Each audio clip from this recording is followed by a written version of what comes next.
بسم اللہ الرحمن الرحیم۔ السلام علیکم ویورز، کبھی کبھی ہماری زندگی میں ایسا وقت بھی آ جاتا ہے کہ اچانک ایک بہت بڑی مشکل ہمارے سامنے آ کھڑی ہوتی ہے، جب بہت ساری مصیبتیں اور پریشانیاں ہمیں ہر طرف سے گھیر لیتی ہیں،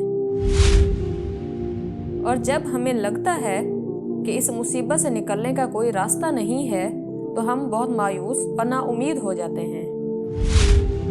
ویورز، ایسا ہی ایک واقعہ ایک ہرنی کے ساتھ پیش آیا۔ وہ مادہ ہرنی پریگننٹ تھی اور اس کے بچے کی پیدائش کا وقت بھی بالکل قریب آ چکا تھا۔ وہ مادہ ہرنی جنگل میں ادھر ادھر گھوم رہی تھی اور بچے کی پیدائش کے لیے کسی محفوظ جگہ کی تلاش میں تھی۔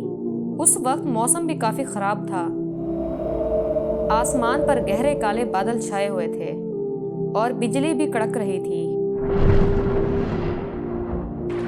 اس جنگل کے بیچوں بیچ ایک ندی بہہ رہی تھی، جس کے کنارے پر کافی اونچی اور گھنی گھاس اگی ہوئی تھی، اور گھاس کے آس پاس کچھ گھنے درخت بھی تھے، اور اس کے پینے کے لیے صاف پانی بھی مہیا تھا۔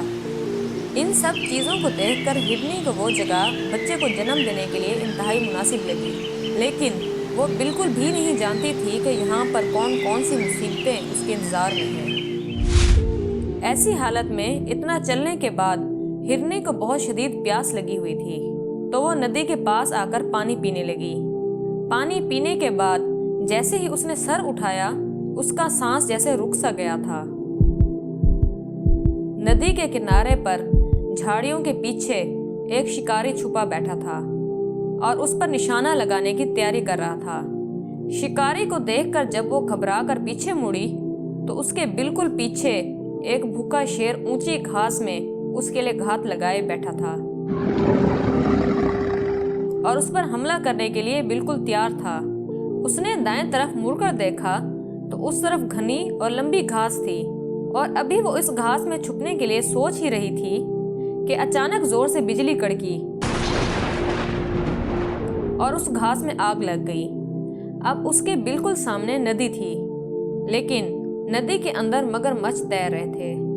ایسی حالت میں ندی کو پار کرنا اس کے لیے ناممکن تھا۔ اسی دوران اس کے درد کی شدت بھی بڑھتی جا رہی تھی اور چاروں جانب سے موت بھی اس کی طرف بڑھ رہی تھی۔ اس صورتحال کو دیکھ کر ہرنی پوری طرح گھبرا چکی تھی اور اس کے ذہن میں مختلف سوچیں گردش کر رہی تھیں۔ کیا آج وہ اپنی جان بچا پائے گی، یا اس کا بچہ اس دنیا میں اپنی آنکھیں کھول پائے گا؟ کیا آج اس کی اور اس کے بچے کی جان بچ سکے گی، یا پھر وہ اپنے بچے کے ساتھ اس دہکتی آگ میں زندہ جل جائے گی،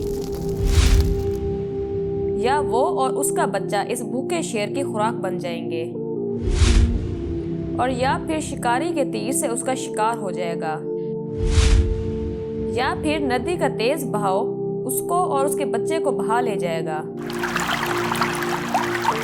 اور یا پھر وہ ندی کے اندر موجود خونخوار مگرمچھوں کی خوراک بن جائے گی۔ یہ سارے سوال اس کے ذہن میں گھوم رہے تھے اور اس کی پریشانی بڑھتی ہی جا رہی تھی، اور اسے صاف صاف نظر آ رہا تھا کہ اس مصیبت سے بچنے کا اب کوئی راستہ نہیں ہے۔ تو اس نے بے اختیار ہو کر اپنا سر اٹھایا اور آسمان کی طرف دیکھا۔ اس کی آنکھوں کے اندر بہت بے بسی تھی، لیکن اس بے بسی کے اندر کہیں دور ایک امید بھی تھی کہ ابھی بھی کوئی ہے جو اسے بچا سکتا ہے، جو ابھی بھی اس کی ساری پریشانیوں اور مصیبتوں کو دور کر سکتا ہے۔ پھر اچانک کچھ ایسا ہوا جو کسی معجزے سے کم نہیں تھا۔ شکاری نے شکار کرنے کے لیے جیسے ہی کمان کھینچی، بالکل اسی وقت زور سے بجلی چمکی، اور اس کی چمک شکاری کی آنکھوں میں پڑی تو شکاری کا نشانہ خطا ہو گیا، اور تیر مادہ ہرنی کے پاس سے گزرتا ہوا سیدھا شیر کو جا کر لگا۔ شیر اس اچانک حملے سے گھبرا گیا اور فوراً بھاگ کھڑا ہوا۔ ساتھ ہی زور کی بارش شروع ہو گئی اور گھاس میں لگی ہوئی تیز آگ بھی منٹوں میں بجھ گئی۔ بارش سے بچنے کے لیے شکاری بھی وہاں سے بھاگ گیا۔ ایک لمحے میں سارا منظر بدل گیا۔ وہ جگہ اب مادہ ہرنی کے لیے بالکل محفوظ ہو چکی تھی۔ اس نے آرام سے اپنے بچے کو جنم دیا۔ اب وہ اور اس کا بچہ دونوں بالکل محفوظ تھے۔ ویورز، اس کہانی میں ہمارے لیے ایک بہت بڑا سبق ہے کہ زندگی میں چاہے جتنی بھی مشکلات آ جائیں، ان مشکلات سے نکلنے کا کوئی نہ کوئی راستہ ضرور ہوتا ہے۔ اپنی زندگی میں ان مشکلات کو دیکھ کر ہمیں نا امید نہیں ہونا چاہیے۔ ہمیں صرف اپنے اللہ پر بھروسہ رکھنا چاہیے کہ ہماری زندگی میں کتنی ہی مشکلات کیوں نہ ہوں، وہ ہمیں ہر مشکل سے نکال لے گا۔ ویورز، میری دعا ہے کہ اللہ پاک ہر مشکل کی گھڑی میں ہمارا حامی و ناصر ہو۔ آمین۔ امید کرتی ہوں آپ کو میری آج کی یہ سبق آموز ویڈیو پسند آئی ہوگی، تو میری ویڈیو کو لائک کرنا اور میرے چینل کو سبسکرائب کرنا مت بھولیے گا۔ چلتی ہوں، ملتے ہیں انشاءاللہ نیکسٹ ویڈیو میں۔ اللہ حافظ۔